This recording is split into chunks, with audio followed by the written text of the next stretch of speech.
일단 맥도날드 실적부터 이거 한번 살펴보려 하는데 맥도날드는 매출은 시장 예상치를 미치지 못했고 이게 4년 만에 처음으로 매출이 미스한 거라고 합니다. 시장 예상치를. EPS는 시장 예상치를 상회했는데 근데 결국 전반적으로 이 기업은 이제 매장을 계속 내면은 매출이 성장하지 않습니까? 매장 수만 많으면. 그래서 이제 동일 매장 매출 증가율이라고 기존 매장의 성과를 측정하는 지표인데 이 미국 동일 매장 매출 증가율은 4.3%로 시장 예상치 4.4% 소폭 밑돌았는데 이게 이 왼쪽에 이 자료를 보면 알 수 있습니다. 이게 맥도날드 글로벌 동일 매장 매출 증가율 자료인데 최근 트렌드 이게 조금 점점 감소하고 있죠. 특히 이번 분기에 큰 폭으로 감소하면서 약간 시장에 우려의 목소리가 나오는 모습입니다. 특히 맥도날드의 이제 국제 개발 라이선스 시장이라고 여기가 이제 뭐 일본, 중국 그런 좀 신흥국 그쪽에서 이제 라이선스 주고 뭐 한국도 마찬가지죠. 그 나라에서 이제 마스터 프랜차이즈가 사업하는 그거를 이제 국제 개발 라이선스 시장이라고 평가하는데 여기가 이제 작년에 16.5% 성장했는데 동일 매장 매출 증가율이 이번 분기에 0.7%로 급격하게 하락했습니다. 이게 왜 이렇게 하락했냐? 결국에는 이 글로벌 동일 매장 매출 증가율도 이 국제개발 라이선스 시장 때문에 이렇게 3.4%로 시장 예상치 미치지 못한 건데 이스라엘 하마스 전쟁으로 인한 몇 번 많이 이제 이야기했는데 좀 나뉘지 않습니까? 친 이스라엘 뭐 친 팔레스타인 그 사람들이 워낙 막 나뉘다 보니까 뭐 맥도날드랑 스타벅스가 이스라엘을 지원해주고 있다 뭐 이제 뭐 인종 학살에 뭐 그거를 기여하고 있다 그런 이제 가짜 뉴스들이 막 SNS 상에 판치다 보니까 이걸로 인해 이제 중동 지역에서 보이콧이 막 나타나가지고 현재 맥도날드 CEO가 몇 번 이야기했죠. 실제로 인터뷰 나와서 중동 지역 문제 때문에 우리 사업에 상당한 타격을 입고 있다 이런 코멘트를 계속 했었는데 실제 실적에서 이게 나타났습니다. 맥도날드는 정확한 가이던스는 이따 이제 개장하면서 계속 진행될 맥도날드 컨퍼런스 콜에서 좀 구체적으로 나타날 예정이고요. 컨퍼런스 콜 진행 상황에 따라 주가 움직임이 좀 클 것 같습니다. 변동성이. 맥도날드 이 과거 맥도날드의 최근 이제 로드맵 새로 이제 작년 연말에 투자자 행사 때 공개했던 게 지난 20년 동안 매장을 10,000개 늘렸는데 이거를 앞으로 5년 만에 10,000개 늘리겠다라고 해가지고 이 맥도날드의 좀 성장이 다시 재가속화되는 거 아니냐 그런 기대감이 있는데 일단은 중동 지역에서 조금 문제가 발생하고 있는 상황입니다. 맥도날드 실적 발표 당일 과거 주가 움직임 보면은 뭐 변동성이 그렇게 컸던 기업은 아닌데 현재 포워드 PR이 21배에서 22배 수준으로 최근 3년 내 가장 낮은 수준 보여주고 있거든요. 이게 조금 사업이 어려워지면서 이 시장에서 밸류에이션 평가도 낮아진 모습이긴 한데 근데 워낙 이 과거 평균보다 낮은 수준으로 거래되고 있다 보니까 좀 많이 하락하진 않을 것 같습니다. 그리고 컨퍼런스 콜의 진행 내용에 따라 조금 변동이 어떻게 나올지 그거는 이제 시장 개장해봐야 알 것 같고요. 맥도날드 프리마켓에서 약간 혼조세 움직임 보여주고 있습니다. 컨퍼런스 콜을 기다리는 것 같네요. 그다음 에스티로더가 부활했습니다. 에스티로더가 이렇게 그 어디 막 LVMH나 그런 데 인수되는 거 아니냐 그런 우려가 있었는데 거의 한 3년 만에 이렇게 주가가 불을 뿜고 있습니다. 에스티로더 하면은 여기 정말 많은 브랜드가 있죠. 대표적인 에스티로더 브랜드를 해가지고 이제 뭐 그 랩 시리즈, 르라보, 뭐 맥, 조말론, 클리니크 뭐 다양한 브랜드들이 있는데 매출이랑 EPS 다 시장 예상치를 상회했습니다. 매출이 전년 대비 마이너스 7% 하락하긴 했지만 얘네가 워낙 눈높이를 많이 낮춰놨기 때문에 결국 시장 눈높이를 넘은 게 좀 중요했고 그다음 올해 이제 2024년 회계년도 가이던스를 제시했는데 이게 지난 분기에는 이게 좀 거꾸로 해놨네요. 이게 지난번에 제시했던 게 마이너스 2에서 플러스 1%였습니다. 근데 이번 실적 발표에서 이거를 마이너스 1에서 1%로 약간 그 폭을 좁히면서 이제 우리 좀 어느 정도 이 실적 바닥을 쳤다 그런 것을 좀 제시하는 모습이고 물론 이 EPS 주당 순이익은 약간 얘네 1년에 문제가 있어서 이 가이던스가 좀 많이 낮아졌는데 이거는 이제 인력 감축 관련한 구조조정 프로그램을 발표했기 때문입니다. 얘네가 좀 비용 절감을 해야 되다 보니까 인력 3에서 5%를 감축한다 했고 이것 때문에 다음 분기에 세전 5억 달러에서 7억 달러 구조조정이랑 이 비용이 예상된다 해가지고 그래서 이렇게 EPS가 일회성으로 좀 낮아지는 거라 이제 이 문제만 해결되면은 다시 수익성이 좀 높아지겠죠. 다음 분기 매출 가이던스도 이게 시장 예상치보다 높은 3에서 5% 매출 성장을 제시해가지고 그러니까 이번 분기 매출 성장률이 마이너스 7%였지 않습니까? 근데 이게 이제 다음 분기에 플러스 3에서 5%로 증가한다는 거니까 약간 성장 복귀 기대감이 조금 생겨난 모습입니다. 그리고 얘네 좀 주요했던 코멘트 중에 우리 가이던스에 이스라엘이랑 중동 지역에서의 이 사업 차질, 잠재적 위험이 가이던스에 이미 반영되어 있다. 이 코멘트가 있었는데 만약에 뭐 중동 지역에서 더 확전이 일어나거나 그런 게 아니라면은 이미 가이던스를 충분히 낮춰놨기 때문에 좀 하반기로 갈수록 뭔가 기대되는 그런 모습이 나타나고 있습니다. 그리고 중국이랑 아시아 여행 소매업은 감소했지만 이게 하반기에 다시 성장세로 돌아설 것이다. 이런 코멘트가 있어서 이것도 시장에서 반기는 모습이고요. 근데 이게 작년이랑 재작년에는 계속 이 소리를 했는데 중국이랑 아시아가 좀 감소했지만 하반기에는 돌아설 것이다. 뭐 내년에는 돌아설 것이다. 이야기했지만 계속 못 돌아서긴 했거든요. 근데 이번에는 조금 그래도 기대해 볼 만한 게 진짜 이번엔 기대해 볼 만한 게 여기 아시아 여행 소매업 지역 그러니까 다 면세 사업이죠. 면세 그 점에 재고가 감소했다. 이 코멘트가 좀 유효했지 않나 싶습니다. 기존에는 그 면세점에 재고가 너무 많다 보니까 이제 에스티로더가 거의 면세점에 이걸 팔 수가 없었는데 재고가 너무 많아서 근데 이게 재고가 감소했다는 소식이 있어서 이제는 진짜지 않을까 조금 믿어볼 만할 것 같습니다. 에스티로더 그래서 프리마켓에 현재 15% 가까이 상승하는 모습 나타나고 있습니다. 이렇게 월봉으로 보면은 거의 2018년, 17년에 기록했던 주가에 머물러 있죠. 과연 부활할 수 있을지 조금 시간이 알려주지 않을까 싶습니다. 그 다음 캐터필러. 캐터필러도 꽤 긍정적인 실적 발표를 했습니다. 약간 조금 뭐 굳이 안 좋다면 안 좋은 면도 있었지만 그래도 전반적으로 상당히 좋았거든요. 매출이랑 EPS 모두 시장 예상치 상회했는데 이제 매출 성장은 전년 대비 3% 나타났고 EPS가 35% 증가하면서 약간 자사주 매입도 원활하게 많이 일어나고 있고 마진율이 크게 개선됐다는 것을 확인할 수 있습니다. 얘네 매출 어떻게 이렇게 증가했냐 보니까 우리 제품 가격 그러니까 이거 렌탈이 아니죠. 이거 장비 파는 중장비 판매하는 가격이 상승했고 약간 판매량은 소폭 감소했다고 합니다. 그리고 얘네가 가이던스로 이제 2024년 매출은 2023년과 비슷한 수준 기록할 것이다. 이렇게 제시하면서 약간 이게 그나마 조금 안 좋은 코멘트였는데 근데 이게 매출 어차피 비슷하더라도 얘네가 이제 조정 영업 마진 목표랑 이 잉여연금 흐름 목표치를 다 상향 조정해가지고 결국에는 매출이 같더라도 이게 마진이 높아지면서 수익성이 증가하는 거라 이거를 시장에서 상당히 긍정적으로 받아들이는 모습이고요. 코멘트 중에 이제 98년 기업 역사상 최대 연간 매출, 수익, 잉여연금을 흐름을 기록했다라는 코멘트가 있었습니다. 그리고 또 인프라 최근에 이제 바이든 대통령의 인프라 법안 통과 이후로 인프라 지출이 워낙 많다 보니까 여기 미국의 에너지, 전력 발전, 산업, 운송 부분에서 중장비 구매 수요가 강했다고 합니다. 그리고 얘네는 이제 이 중장비 딜러십 재고량을 맨날 발표하는데 주요 지표 중 하나로 이 재고가 많으면은 결국 이제 이 산업 현장의 수요가 좀 약하다는 걸로도 받아들여질 수 있어서 근데 현재 딜러들 재고가 감소하고 있다 이런 데이터가 있었어 가지고 이 수요가 조금 강한 게 나타나고 있지 않나 싶습니다. 그리고 수주 잔고 주물량 올더 백로그라고 적혀 있던데 이것도 약간 반등세로 돌아서는 모습이 확인됐고요. 그래서 캐터필러 사상 최고가 랠리 계속 이어가고 있었는데 프리마켓에서도 6% 가까이 상승하고 있습니다. 그때 유나이티드 렌탈이 아마 실적 발표가 10% 상승했었죠. 얘도 그렇게 될지는 좀 봐야 될 것 같습니다. 벨링 브랜드 실적 발표를 했습니다. 얘는 이제 미국의 프리미어 프로틴이라는 미국 점유율 1위 단백질 음료를 만드는 기업인데 매출, EPS, 가이던스까지 상향 조정하는 이 비트앤라이즈 실적의 정석을 보여줬습니다. 매출 시장 전망치 크게 상회했고 이렇게 가이던스도 기존 가이던스를 다 상향 조정하면서 비트앤라이즈 보여줬는데 얘네 코멘트에 따르면은 이제 공급을 늘리고 수요를 충족시키기 시작하면서 실적이 호조를 보였다 이런 코멘트가 있었습니다. 얘네가 기존에는 이제 수요는 많았지만 이 공급량을 맞춰주지 못해서 그래서 조금 실적이 작년까지는 막 그렇게까지 폭발하진 않았거든요.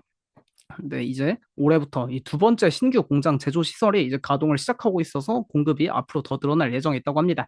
그리고 이번에 실적을 또 견인했던 데는 이렇게 프로모션 활동이 증가하면서 판매량이 크게 성장했다 이런 코멘트가 있었는데 보통 프로모션을 진행하면은 가격을 이제 할인해서 판매하다 보니까 마진율이 하락하는 게 정석이지만 얘네는 프로모션이 증가했는데도 마진이 개선을 보인 게 상당히 긍정적입니다. 이 벨링 브랜드 아무래도 이런 GLP-1 이 다들 비만 치료제 맞고 하는 시대에 이 건강에 대한 관심도가 워낙 높아지다 보니까 이렇게 단백질 음료 찾는 수요가 상당히 크게 증가하고 있고요.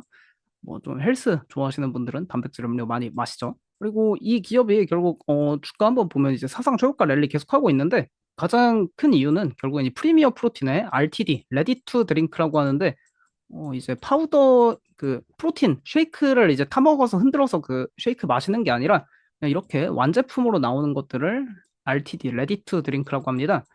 이 프리미어 프로틴 레디 투 드링크 제품이 소비량이 이렇게 계속해서 우상향하는 모습을 보여주고 있고요. 이렇게 최근 뭐 11월, 12월 조금 감소하는 모습이 있긴 하지만 이거는 겨울철에는 원래 다들 운동을 조금 덜 하다 보니까 이런 거 마시는 수요가 좀 줄어드는 경향이 있습니다. 근데 이 기업도 결국 소비재 기업이다 보니까 가장 중요하게 봐야 하는 지표 중 하나는 이제 가격 결정력을 중요시 봐야 되는데, 그러니까 가격을 올렸을 때 판매량이 같이 늘어나는 기업이 있고, 가격을 올렸는데 소비자들이 너네 가격 올리니까 우린 이제 안 사 하면서 판매량이 감소하는 기업들이 있습니다. 근데 가격을 올리는데도 판매량이 계속 증가하는 기업들은 보통 주가도 같이 상승하는 경향이 있는데, 이 벨링 브랜드의 프리미어 프로틴 레디 투 드링크 제품들은 이렇게 가격을 계속해서 인상해 왔는데도 판매량이 계속 증가하는 모습 보여주고 있고요. 빨간색이 판매량입니다. 근데 이번 분기에는 좀 가격이 거의 처음으로 조금 인하되는 모습이 나타나는데 프로모션이 크게 증가해서라고 합니다. 약간 이 시장 경쟁이 심해지다 보니까 단백질 음료도 약간 파이를 빼앗아 오기 위해 프로모션을 적극적으로 했는데 그로 인해서 판매량이 워낙 크게 증가했다 보니까 크게 문제되진 않는 모습이고요. 이 기업이 지난 1년 동안 좀 음료 기업 중에 개인적으로 이거 벨링 브랜드를 가장 좋아하는데 약간 국내에서는 셀시어스가 좀 인기가 많죠. 근데 이 에너지 음료보다 조금 이 단백질 음료 시장이 현재 좀 블루 오션입니다. 그러니까 이 에너지 드링크 시장은 너무 잘 되다 보니까 너도 나도 다 경쟁을 들어갔는데 근데 단백질 음료 시장은 거의 2023년 작년쯤부터 이제 좀 개화하기 시작해가지고 국내도 보면은 그래서 이게 약간 그 블루오션이거든요. 그래서 얘네가 지난 1년 동안 주가가 약 100% 가까이 상승했는데 지난 1년 동안 이 기업이 주가 그렇게 상승한 데 그 비밀 중 하나는 이 수요는 증가하는데 공급을 맞추지 못했었습니다, 원래. 근데 이제 작년부터 이렇게 신규 공장, 이 빨간색이 신규 공장에서 생산하는 양인데 신규 공장들이 오픈되면서 이렇게 생산량이 계속 확대되는 모습 나타나고 있고요.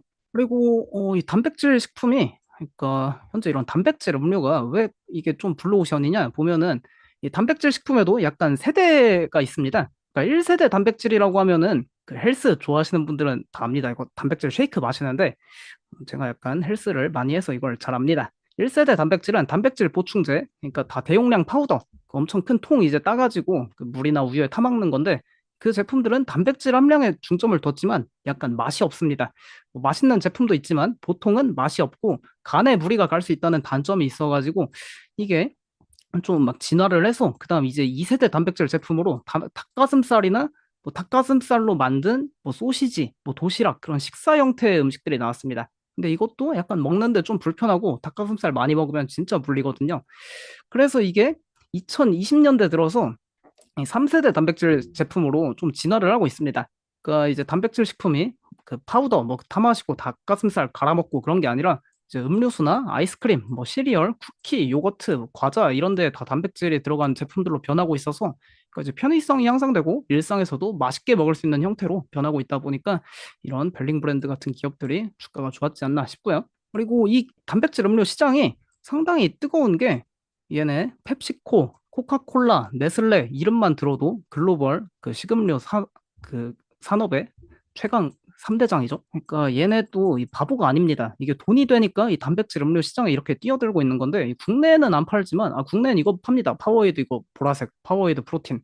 근데 이 게토레이도 이거 슈퍼쉐이크라고 단백질 음료 버전이 있고 또 뭐 미국에는 이 머슬밀크랑 뭐 이볼브 이런 프로틴 음료를 펩시코에서 제작하고 있더라고요.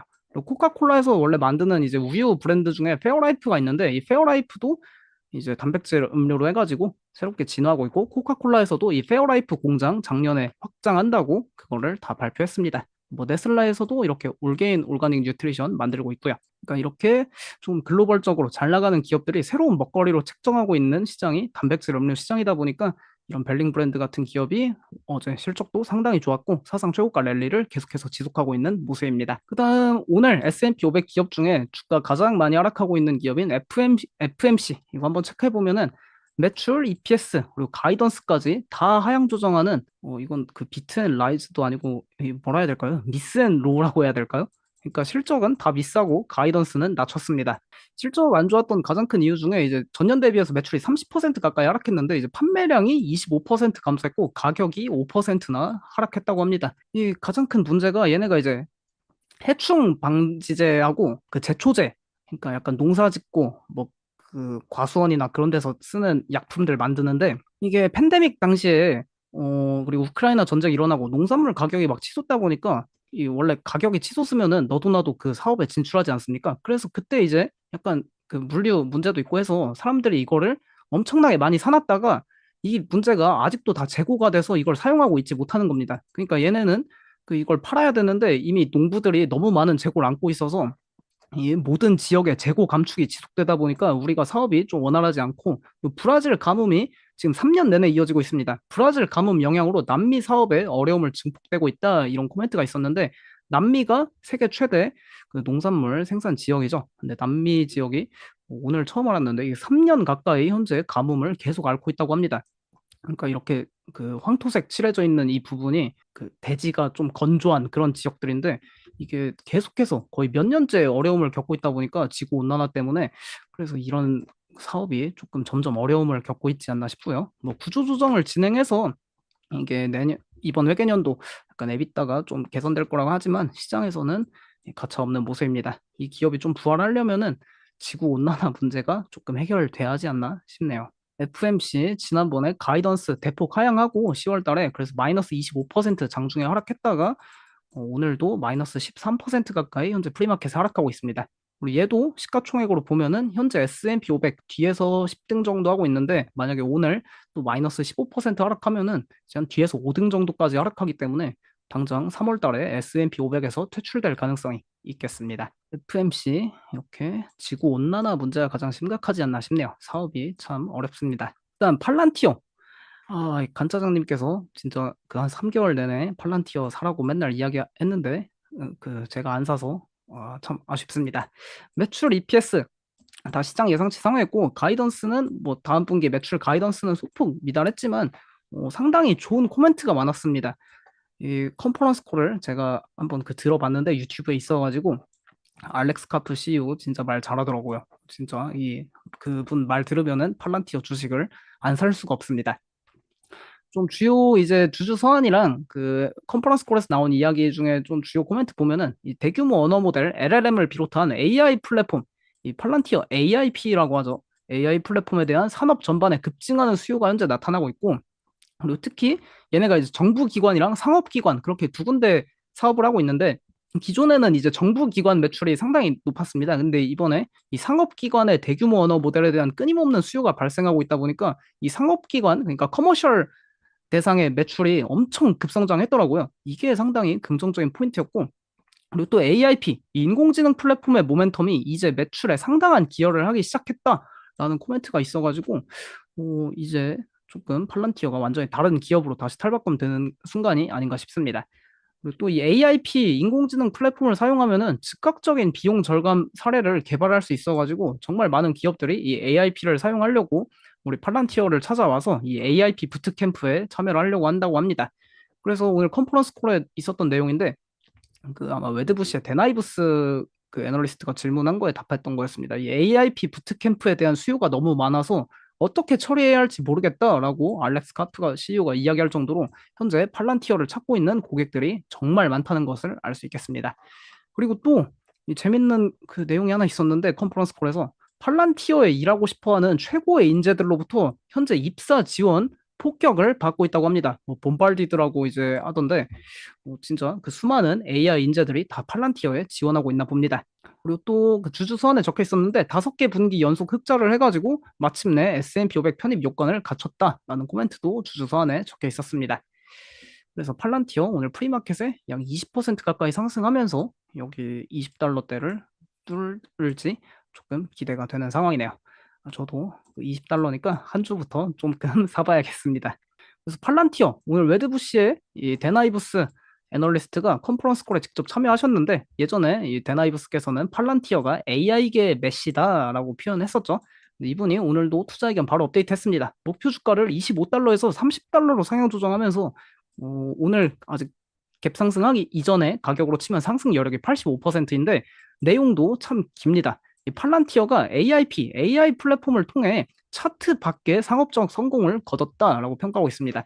그러니까 이 숫자로 나타나는 지표들 외에도 이 AIP 때문에 현재 엄청난 이 변화가 나타나고 있다 평가하고 있고 이 표현이 아주 이거 진짜 예술입니다. 브로드웨이의 비주류 연극에서 타임스퀘어의 화려한 조명 아래에서 브로드웨이의 황금 시간대 극장으로 변신했어라는 표현이 있었는데 그러니까 이제 브로드웨이에서 사람들 아무도 안 보던 그런 연극 하던 이제 주인공 팔란티어가 이제 타임스퀘어 조명 한 번에 받으면서 완전히 그 브로드웨이의 최강자가 됐다는 그런 표현이고 또 미국 상업용 비즈니스는 4분기에 이 눈부시게 70% 성장했으며 AI 혁명으로 인해 AIP 거래가 2025년까지 예상 못했던 수준으로 증가함에 따라 고객 수가 급증하고 있다. 팔란티어의 마진, 현금 스토리는 이제 막 시작되었고 S&P 500 지수 편입이 가능할 것이다. 팔란티어는 아직 발견되지 않은 보석이다라고 평가해가지고 저도 이 AI의 메신 팔란티어 한 주 사보도록 하겠습니다. 역시 그 호날두보다는 메시죠. 그다음 일라이릴리 오늘 개장 전에 실적 발표했는데 실적이 상당히 좋았습니다. 매출, EPS 다 시장 예상치 강하게 상회했고 마진도 매출 총이익률이 역시 제약사답게 거의 81%에 육박하는 진짜 말도 안 되는 마진율을 보여주고 있습니다. 시장 예상치인 80.1%도 크게 상회한 모습이고 그리고 올해 2024년 가이던스도 시장 예상치를 대폭 상회하는 매출을 발표했습니다. 아무래도 이 마운자로가 현재 진짜 폭발적인 수요를 보여주고 있는 건데 이 왼쪽 위에 차트가 마운자로의 이 보라색 차트가 마운자로의 주간 처방 건수입니다. 그러니까 주간 처방 건수가 계속해서 증가하고 있어서 매주 처방받는 사람이 더 많아진다는 의미거든요. 그러니까 이게 그 마운자로 성장이 계속되다 보니까 진짜 말도 안 되는 매출 성장이 계속 이어지고 있는 거고 또 코멘트 중에는 마운자로에 대한 상당한 수요로 인해 지속적인 공급 부족이 예상된다라는 코멘트가 있었습니다. 그러니까 뭐 공급 부족만 해결된다면은 더 성장할 수 있는데 공급 부족이 있다는 건 좀 아쉬운 모습이고요. 그리고 젯바운드 매출도 이번에 처음으로 이제 공개됐는데 젯바운드가 지난 12월에 출시되고 이 출시 직후 2개월간 판매량이 현재 마운자로가 출시됐던 때보다도 더 빠른 모습으로 확인되고 있습니다. 일라이릴리가 이제 곧 컨퍼런스 콜 진행할 예정인데 그 개장 직전에 이미 진행 중인가 모르겠네요. 컨퍼런스 콜에서 아마 알츠하이머 치료제인 도나네밥의 그 FDA 승인 날짜, 좀 구체적인 날짜가 이제 점점 다가오고 있기 때문에 이거에 관한 질문 응답이 좀 있을 것 같고, 그리고 또 마운자로가 현재 이제 적응증 확대라고 하죠. 비만 치료제 외에도 뭐 다양한 질병에 이거를 처방받을 수 있게 하면은 보험 적용도 더 쉽고 더 많은 사람들이 이용할 수 있다 보니까 이 적응증 확대를 FDA 승인받는 게 또 중요한데 이거에 관한 연구 상황 현재 어떻게 진행되고 있나 이 코멘트도 애널리스트들이 많이 질문할 거기 때문에 이 코멘트에 대한 답변에 따라 또 이 장중에 주가 움직임이 또 커질 수 있겠습니다. 그리고 일라이릴리는 2024년에도 또 꽤 많은 추가적인 주가 촉매제가 있긴 한데, 그러니까 이 공급 부족이 해결돼도 주가가 더 상승할 수 있는 가능성이 좀 있고, 물론 이제 밸류에이션 부담이 있긴 하지만 그만큼 빠르게 성장하긴 하죠. 그리고 얘네가 이 마운자로 젯바운드 그 다음에 이제 체중 25% 감량 효과를 보이는 최강의 비만 치료제로 현재 불리고 있습니다. 물론 아직 임상 3상 단계이긴 하지만 이 레타트루타이드 이게 만약에 시장에 출시되면은 현재 있는 비만 치료제 시장을 그냥 장악해버릴 수 있다 할 정도로 이 체중 25% 감량 효과는 진짜 압도적인 건데 이거에 대한 임상 3상 관련 데이터가 올해 조금 이제 하반기로 갈수록 기대되고 있다 보니까 이것도 추가적인 촉매제가 될 가능성이 있고 또 경구용 비만 치료제 올포글리프론의 임상 3상 관련 데이터도 올해 또 공개될 가능성이 높습니다. 화이자는 다누글리프론 약간 조금 어려움을 겪고 있는데 이 일라이릴리의 올포글리프론은 현재 임상 3상 순항 중에 있는 모습이고요. 일라이릴리 프리마켓에 현재 한 4% 가까이 상승하는 모습 나타나고 있습니다. 그다음 스포티파이 스포티파이 옛날에 이거 처음 여기서 방송할 때 소개했던 기업인데 오늘 만약에 프리마켓에 상승하면 그다음 그 방송한 다음으로 2배 올랐더라고요. 매출이랑 EPS는 시장 예상치보다 조금 못 미쳤는데 이 마진율이 대폭 개선됐습니다. 그래서 26.7% 기록했는데 이제 최근 5년 내 가장 높은 매출 총이익률 보여주고 있고요. 그리고 얘네는 그 스포티파이는 약간 과거 넷플릭스랑 비슷합니다. 뭐 매출 EPS 그런 것보다 이 월간 활성 사용자 수, 먼슬리 액티브 유저 이게 좀 과거 넷플릭스처럼 이거를 가장 우선시 시장에서 보고 있는데 이게 이번 분기에 6억 200만 명 기록하면서 시장 예상치인 6억 100만 명을 상회하는 모습 나타났고 이번 분기에 증가한 월간 활성 사용자 수가 2,800만 명으로 역대 최다 그 분기 그러니까 한 분기 동안 가장 많이 증가한 그 케이스라고 합니다. 그리고 얘네는 이 월간 활성 사용자 수가 그 광고 듣고 공짜로 듣는 요금제가 있고 그거 국내에선 이용 안 되는데 국내는 무조건 다 프리미엄 가입자입니다. 이거 돈 내고 들어야 되는 프리미엄 가입자가 2억 3,600만 명 기록하면서 시장 예상치 상회하는 모습 보여줬습니다. 뭐 다음 분기 가이던스는 뭐 매출 조금 부진하고 했는데 결국 이 프리미엄 가입자가 진짜 돈이 되는 거다 보니까 이게 시장 예상치 또 넘어서는 모습 보여줘서 긍정적으로 시장에서 받아들이고 있지 않나 싶고요.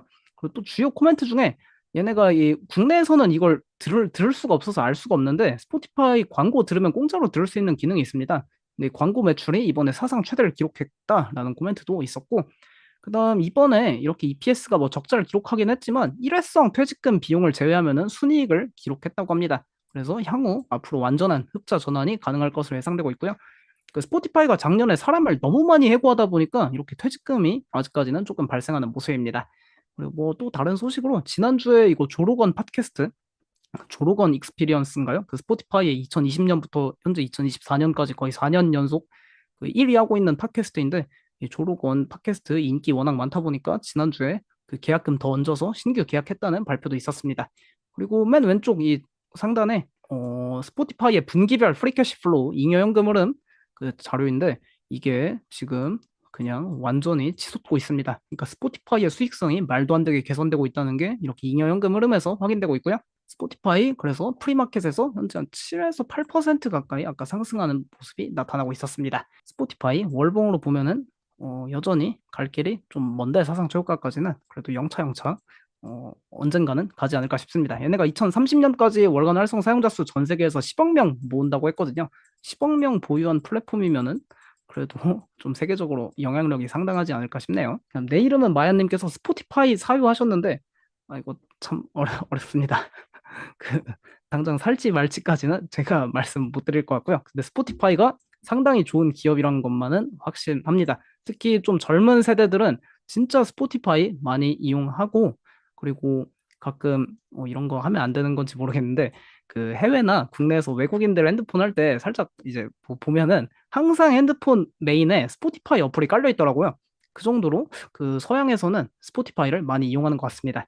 그다음 캐리어 글로벌 그 캐리어 에어컨 국내에서는 캐리어 에어컨으로 유명한데 이제 냉난방 공조 시스템 HVAC 시스템에 저 지난주에 소개해드렸던 트레인 테크놀로지에 밀려서 이제 세계 2위 기업이죠. 얘네도 오늘 실적 발표 장전에 했는데 매출 시장 예상치보다 부진했고 뭐 EPS도 그냥 그랬지만 이 가이던스가 상당히 강력했습니다. 그러니까 올해 가이던스를 봤을 때 매출이 시장 예상치보다 거의 10% 이상 상회하면서 올해 이 HVAC 시스템 시장에 뭔가 좀 변화가 있지 않나 상당히 뜨거운 수요가 있지 않나 그게 기대되는 상황이고요. 얘네도 보면은 상업용 HVAC 수요가 상당히 강세를 보여주고 있다라는 코멘트가 있었습니다. 그러니까 주거용 냉난방 공조 시스템, 그러니까 뭐 집에서 에어컨 설치하고 히트펌프 설치하고 그거는 현재 조금 고금리에다가 약간 소비가 뭐 이런 쪽엔 가전 쪽엔 조금 소비가 약하죠. 그러다 보니까 여기선 약세가 지속되고 있는데 이 상업용 HVAC 시스템, 그러니까 이게 결국 뭐냐면은 데이터 센터입니다. 데이터 센터의 냉난방 공조 시스템 현재 수요 폭발하고 있다. 그게 트레인 테크놀로지 실적에서 확인됐는데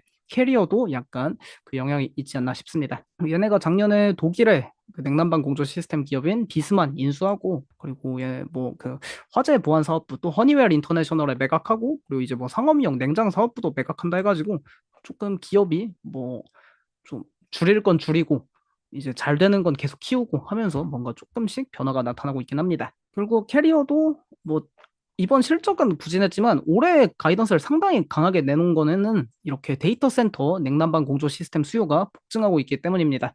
뭐 이거 칠러가 그 냉각기라고 하나요? 이렇게 건물 옥상에 다 냉각기 설치하고 뭐 건물에도 이거 그 에어컨이랑 공기 그 정화하는 그런 거 있지 않습니까? 공기 흐르게 하고 그리고 또 데이터 센터 안에도 이렇게 뭐 에어컨 설치해야 되고 쿨링 시스템 뭐 설치하고 그런 거 하고 이제 설치된 거 한 번에 관리하고 소프트웨어로 관리하고 이런 것들도 이제 뭐 캐리어, 트레인 이런 기업들이 하다 보니까 데이터 센터 열 관리가 조금 중요해지는 시대에 그런 서버 렉 자체 열 관리 기업들도 당연히 훨씬 수혜를 많이 받지만 이런 전통적인 냉난방 공조 시스템 기업들도 수요가 같이 증가하는 모습이 확인되고 있습니다. 그래서 캐리어 지난 1년 동안 얘네가 그 비스만 그 클라이맥 솔루션이라고 독일의 거의 국민 기업 중 하나라는데 그거를 너무 비싸게 인수하는 바람에 부채가 엄청 발생하고 해서 주가 좀 재미없었거든요.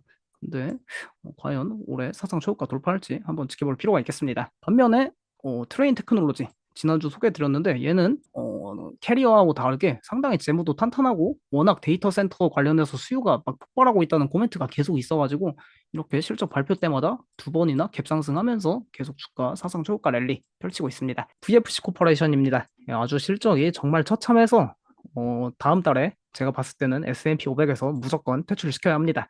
매출이랑 EPS 다 시장 예상치 크게 하회했고 매출도 전년 대비 16%나 감소했습니다. 그리고 얘네 VFC가 갖고 있는 브랜드들이 이제 반스, 노스페이스, 팀버랜드, 디키즈인데 그나마 최근에 노스페이스가 잘 나가긴 했는데 이것도 상당히 문제가 있었습니다. 전 세계적으로 따뜻한 겨울이 지속되면서 이 노스페이스 판매가 조금 감소했다고 합니다. 노스페이스가 부활하는 듯 했는데 이게 조금 서양 지역, 서양에 눈이 많이 오긴 했지만 이 겨울 전반적으로 봤을 때 올해 유독 따뜻한 겨울이 계속 지속됐거든요. 그래서 이런 그 아웃도어 패딩 만들고 하는 노스페이스 아시아 지역에서만 매출이 성장하고 다른 지역에서는 다 매출이 감소했습니다. 그리고 이 반스가 워낙 진짜 그냥 망해가다 보니까 브랜드가 그래서 오늘 이 반스의 시장을 재설정하고 브랜드 포트폴리오를 전략적으로 재검토하겠다라는 이야기가 나왔는데 결국 이게 무슨 의미냐면은 만약에 반스가 앞으로 턴어라운드가 불가능하다 판단되면은 이제 브랜드 뭐 매각도 할 수 있는 거겠죠. 그러니까 이 브랜드들 현재 4개 다 안 되고 있는데 이것들 다 이제 검토해가지고 잘 되는 것만 살리고 안 되는 것들은 뭐 매각하고 그러지 않을까 싶습니다. 한 가지 이제 긍정적이었던 거는 이 재고 관리가 결국 중요한데 이 의류 기업들은 재고 개선세가 약간은 나타나고 있습니다. 아마도 백화점 가서 보면은 반스 맨날 할인 마이너 그 40% 할인한다고 붙어 있는데 그 영향 때문에 재고 개선이 좀 나타나지 않나 싶고요. 근데 좀 안 좋았던 이야기로는 일단 CFO 오늘 사임했습니다. 실적 발표하고. 보통 CFO가 사임하면은 상당히 뭔가 기업에 문제가 있다는 것이죠. 그리고 프로모션을 상당히 많이 증가했는데, 그러니까 백화점에서 아까 말씀드렸듯이 뭐 40% 할인 맨날 붙어 있는데도 안 팔립니다. 프로모션을 하고 있는데도 안 팔린다는 것 정말 이제 심각한 문제이고, 그리고 이 안 되는 애들은 참 뭐래도 안 됩니다. 이 지난 12월 달에 이거 사이버 보안 사고 있었다고 그때 공시하고 그때도 막 주가 변동성 엄청 컸는데 지난 12월에 있었던 사이버 보안 사고로 주당 순이익도 뭐 0.04달러에서 0.05달러 타격을 입었다라는 코멘트 있었습니다. 이렇게 분기별 매출 상황 봐도 반스 같은 경우에 계속해서 매출 하락하는 모습 보여주고 있고 다른 브랜드들도 크게 인상적이지 않습니다. 이 반스에 그래도 아니, VFC 그래도 뭔가 갖고 계신 분들도 있을 것 같아서 이 VFC의 절망편과 희망편을 준비했는데 이 VFC 코퍼레이션의 절망편은 파이퍼 샌들러 Z세대 소비 보고서 매년 봄 가을에 공개되는 건데 여기서 이 반스의 선호도가 계속해서 급락하고 있습니다. 3년 전만 해도 10대들 사이에서 반스 브랜드 선호하는 사람이 이제 20%나 되었었는데 3년 동안 이게 3%까지 하락하면서 반스 이 신발 순위가 진짜 급락하는 모습 나타나고 있고요. 그나마 이제 희망편, 이 팀버랜드 관련한 소식인데 팀버랜드가 VFC의 부활을 이끌 수 있을지 이렇게 제목을 제가 뽑아봤습니다. 이게 최근에 1월 16일 날 있었던 그 2024년 이 포린털 루이비통 남성복 런웨이인데 파리에서 열렸다고 합니다. 여기서 팀버랜드가 파리 패션쇼를 뒤흔들었습니다. 여기 LVMH 패션쇼 하는 사람들, 이 모델들 다 신발 팀버랜드 신고 왔고 그리고 팀버랜드하고 콜라보레이션해서 이렇게 루이비통 팀버랜드 그 제품도 내놨더라고요. 여기 현재 루이비통 남성복 그 디자이너가 그 디렉터가 퍼렐 윌리엄스인데 이분 노래 되게 유명하죠. 그 해피 그 노래밖에 저는 모르는데 오늘 이거 하다가 그래서 한번 들어봤는데 참 좋더라고요. 오랜만에 들어도. 이번에 이제 루이비통이랑 팀버랜드 콜라보를 진행했습니다. 그러면서 이게 조금 뭐 패션지에서 이거에 대해 이제 평가를 하고 있는데 팀버랜드를 접해보지 못한 세대에게 새로운 세대에게 이게 접근하기 위해 이렇게 팀버랜드가 루이비통과 과감하게 협업을 진행하고 다른 패션 브랜드들과도 협업을 진행하고 있다 하면서 이 보그에서는 어그와 버켄스탁이 부활했듯 팀버랜드는 어그의 순간을 맞이할 준비가 되었어라는 아주 극찬을 쏟아냈는데 근데 이게 팀버랜드가 턴어라운드 하기 전에 이 VFC 기업이 먼저 망하게 생겼습니다. 그나마 이게 희망이긴 한데 팀버랜드 어, 저는 한 번도 신어본 적이 없지만 이게 과연 유행이 돌아올지 모르겠네요. 예, 현재 VFC 코퍼레이션 S&P 500 기업 중에 이 시가총액 순위 뒤에서 4등입니다. 근데 오늘 현재 10% 하락하면은 아마 S&P 500 기업 중에 시가총액 꼴찌 될 가능성 상당히 높기 때문에 오늘 하락하면은 3월 지수 재조정 시에 S&P 500에서 퇴출되는 거 거의 100%라고 볼 수 있겠고요. 만약에 이게 의류 기업인데 얘가 퇴출되면은 최근 잘 나가고 있는 의류 기업 뭐 데커스 아웃도어 그런 기업이 또 시가총액 아주 커졌다 보니까 그런 게 대체하지 않을까 그런 기대감도 있고요. VFC 코퍼레이션 현재 프리마켓에 10% 가까이 하락하고 있습니다. 이 기업이 이렇게 월봉으로 보면은 3년 전까지만 해도 100달러였는데 지금 거의 10달러 수준이거든요. 이 기업이 진짜 이 망하게 되는 이제 가장 큰 이유가 이 콘투어 브랜드, 이 리하고 랭글러 이 두 의류 브랜드 갖고 있던 원래 같이 갖고 있었는데 근데 얘네를 이제 분사하면서 사실 어떻게 보면은 이 의류는 좀 유행을 덜 타가지고 이 좀 꾸준한 그래도 돈벌이가 되는데 이 신발들은 약간 좀 유행을 너무 타다 보니까 이거 이제 이 콘투어 브랜드 스피노프한 뒤로부터는 이 기업이 조금 현금 흐름이 많이 어려워졌습니다. 그래서 이 VFC 코퍼레이션이 원래 50년 연속 배당 인상했던 배당킹 기업이었는데 세상에 배당킹 기업이 배당 삭감하는 거 처음 봤습니다. 어쨌든 그래서 배당 삭감도 작년에 거의 2번이나 했죠. 조금 많이 어려운데 올해 S&P 500에서 퇴출되지 않을까 싶습니다. 그다음 엘프뷰티 오늘 실적 정말 엄청났습니다. 코멘트도 진짜 좋은 게 많아서 컨퍼런스 콜 아주 재밌게 봤는데 매출이랑 EPS 모두 시장 예상치 크게 상회했고 매출은 전년 대비 85% 성장했습니다. 진짜 매출 성장세가 미친 기업인데 이거 되게 재밌던 게 이게 전년 동기에서 85% 매출 성장도 엄청나지만 얘네가 20분기 연속으로 이제 QOQ 직전 분기 대비해서 기준으로 매출이 매 분기마다 20% 이상씩 성장 중에 있습니다. 진짜 거의 성장주의 끝판왕격으로 볼 수 있는 미친 성장세인데 이게 매출 EPS도 상회했고 이렇게 가이던스까지 상향 조정하는 비트앤라이즈 실적 완벽하게 이제 기록했고요. 가이던스 상향 이유 중 하나로는 이제 브랜드 엘프뷰티가 뭐 국내에도 판매하고 있긴 하지만 국내에선 올리브영 가면은 이 엘프뷰티의 화장품을 판매하는 게 아니라 그 브러셔들만 판매하더라고요. 그 아이브러쉬랑 뭐 몇 개 그 판매하던데 올리브영 가면은 그래도 엘프뷰티 국내에서도 많이 쓰는지 그 브러셔들 항상 좀 재고가 많이 없는 것 같았습니다. 제가 가서 봤을 때는.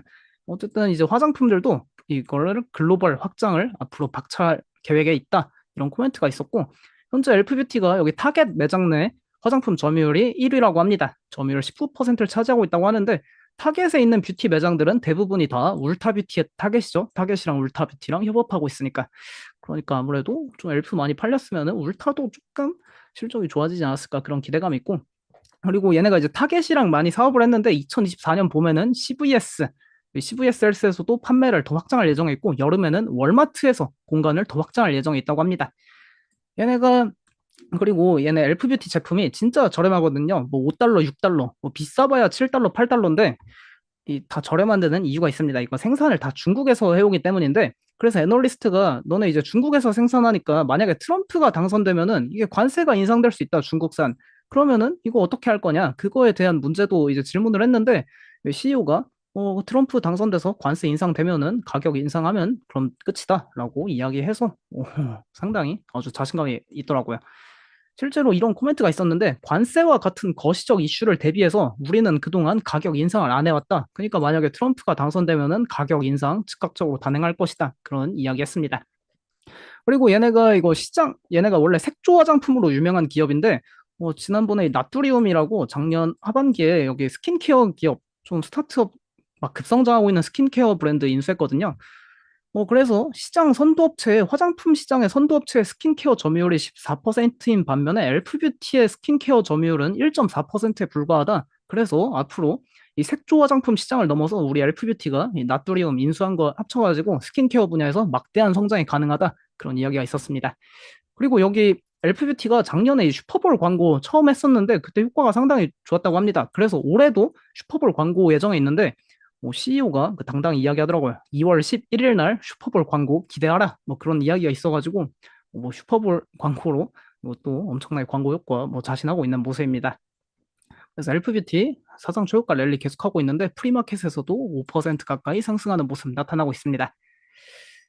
주봉으로 봐도 정말 다이나믹한 상승세를 계속 보여주고 있죠.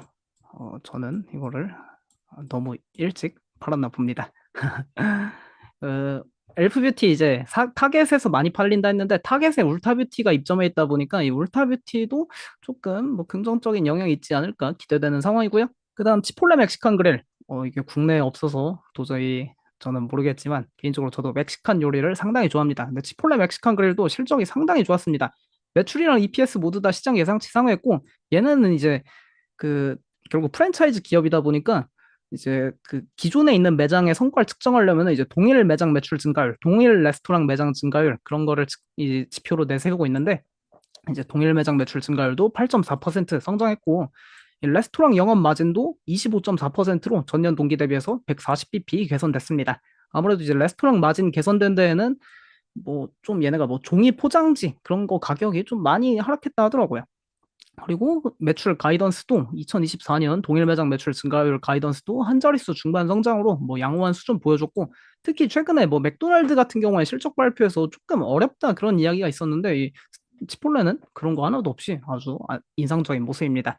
그리고 올해 이제 신규 매장을 285개에서 315개 매장 오픈 예정에 있다고 하는데 2023년 작년에 271개 오픈했었는데 이거보다도 앞으로 매장 오픈이 더 많아질 예정에 있다. 그런 이야기를 해서 성장이 더 기대되는 상황이고요.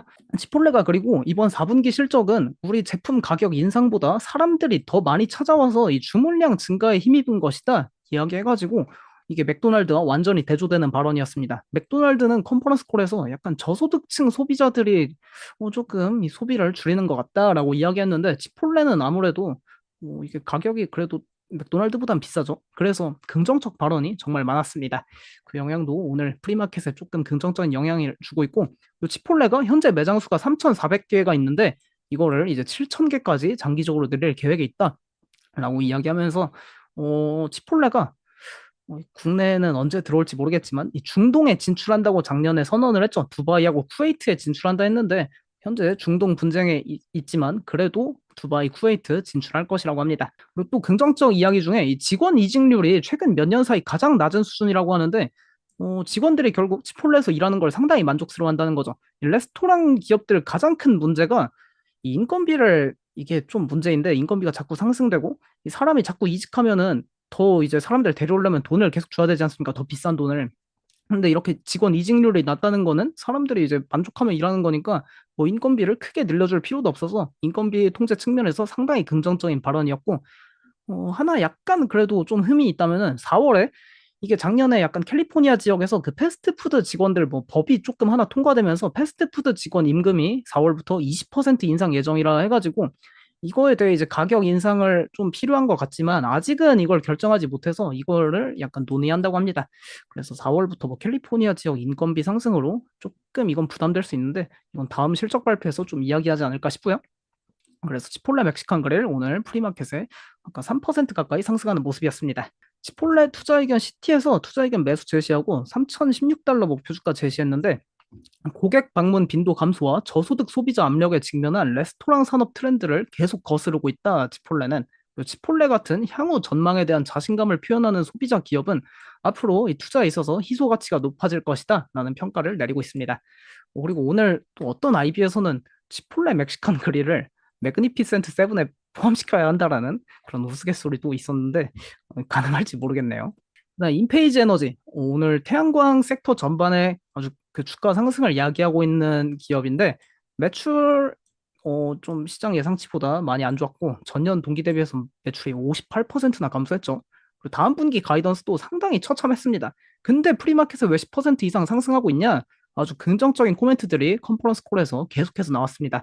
일단 그 인페이지 에너지 하면은 그 모르시는 분들 있을 수 있으니까 이 기업은 이 태양광 이렇게 열 받으면은 이거를 전기 에너지로 바꿔주는 마이크로 인버터라는 제품을 만드는 기업입니다. 얘네가 이제 구조조정을 지난 12월에 발표를 했습니다. 뭐 좀 공장도 몇 개 없애고 그리고 직원도 10% 감축시킨다 그런 발표 있었는데 구조조정 영향으로 운영 비용이 일시적으로 증가하고 있지만 다음 분기부터는 비용 감소 영향이 나타날 것이다. 결국 이제 비용이 감소하면 마진이 높아질 수 있고 하는 긍정적 코멘트입니다. 그리고 유럽 지역 유통 파트너의 재고 관리로 인해 전 분기 대비해서 현재 자기들 마이크로 인버터 출하량이 70% 감소했는데 앞으로는 재고 수준이 정상화되고 제품 수요가 회복될 것으로 예상되고 있다라는 긍정적 코멘트 내렸습니다. 그리고 유럽은 이미 회복 초기 조짐을 보이고 있으며 캘리포니아 이외의 지역도 빠르게 이 사업을 회복할 것이다라는 이런 긍정적 이야기 있었고요.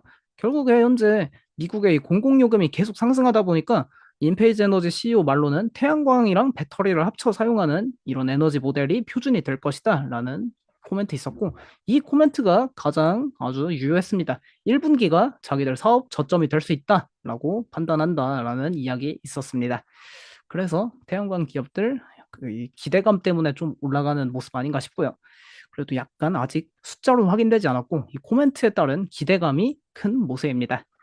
그래서 인페이즈 에너지 프리마켓에 한 15% 가까이 상승하는 모습 나타나고 있는데 일단은 기대감이 먼저 반영되는 상황입니다. 이렇게 월봉으로 보면은 거의 한 3년 전 주가 수준이죠. 최고점 대비해서는 여전히 3분의 1 토막 넘게 나 있습니다. 그래도 올해는 태양광 기업들 조금 힘을 쓰지 않을까 싶네요. 그다음 포티넷 사이버 보안 기업인데 지난번이랑 지지난 실적 발표 때는 실적 발표할 때마다 주가가 엄청나게 급락했죠. 근데 이번에는 뭐 매출, EPS 그리고 얘네는 이제 소프트웨어 기업이다 보니까 이 사스 기업이다 보니까 청구액, 뭐 빌링스 이런 지표랑 또 연간 이연 매출 이런 지표들이 있는데 이제 돈을 먼저 받고 그거를 이제 분기마다 매출로 전환시키다 보니까 이런 이연 매출 이런 지표도 얘는 주요 지표로 내세우고 있습니다. 이런 좀 헤드라인 지표들은 다 시장 예상치를 상회했는데 약간 가이던스는 아쉬웠습니다. 뭐 다음 분기 매출이랑 올해 전반적인 매출은 시장 예상치를 미치지 못했는데 근데 프리마켓은 왜 10% 가까이 상승하고 있냐? 결국 얘네 코멘트가 아주 좋았습니다. 일단 보안 네트워킹 그리고 SASE, 세시라고 하죠.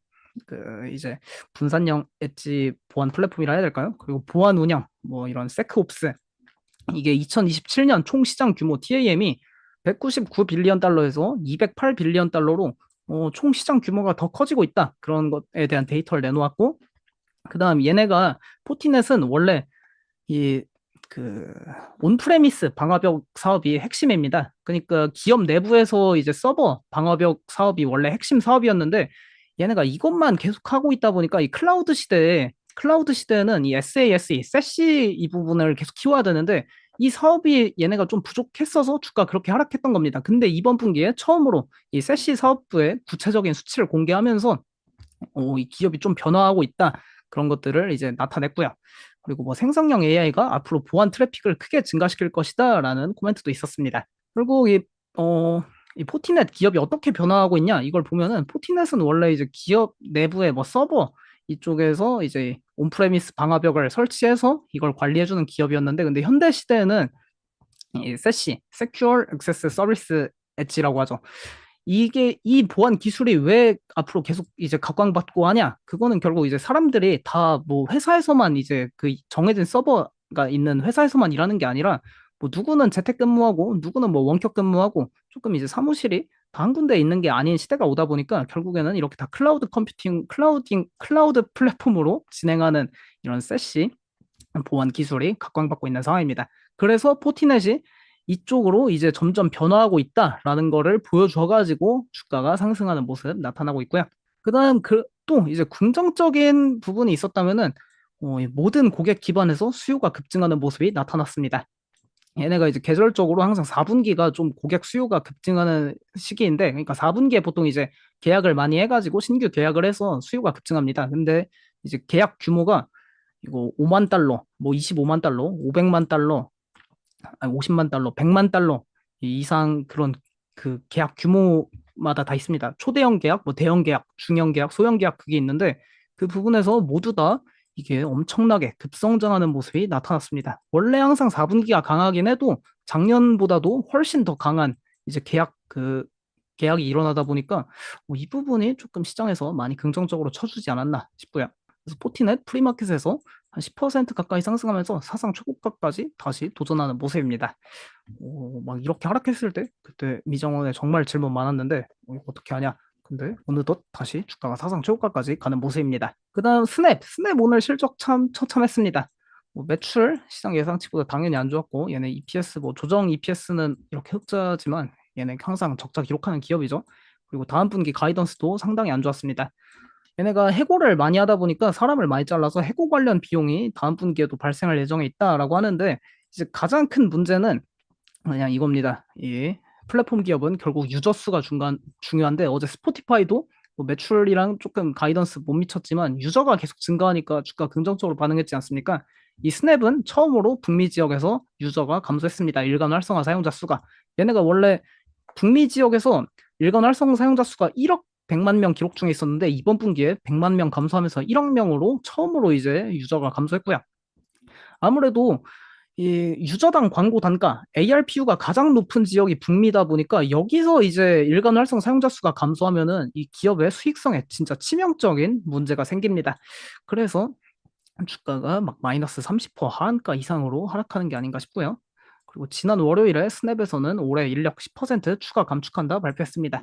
그리고 스냅은 2021년에 애플이 개인정보 보호 설정 이걸 변경한 다음에 그러니까 이제 애플 아이폰 쓰면은 이제 막 그 다 뜨지 않습니까?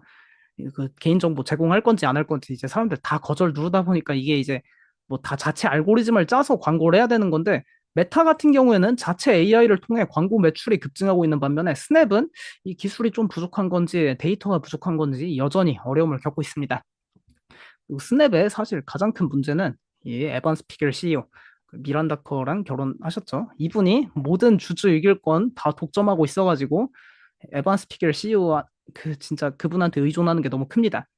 그러니까 이렇게 보면은 현재 스냅챗의 이 주주 의결권을 여기 에반스 피겔이랑 로버트 머피라는 공동 창업자 이 두 분이 거의 그냥 99%를 장악하고 있는데 그러니까 여기가 이제 클래스 A가 시장에 주식시장에 상장돼 있는 거고 이 두 분이 갖고 있는 클래스 C 이게 주주 의결권이 주식 한 주당 주주 의결권 10배짜리입니다. 이거를 둘이서 이제 99% 나눠 갖고 있다 보니까 그러니까 이게 가장 큰 문제는 이 기업이 잘 될 때는 진짜 전혀 문제가 없습니다. 근데 어려움을 겪으면은 보통 미국 주식은 기업이 어려우면은 항상 행동주의 투자자들이 들어와서 뭔가 변화를 촉진하는데 이 이 두 분이 이걸 다 갖고 있다 보니까 행동주의 투자자가 들어올 수가 없죠.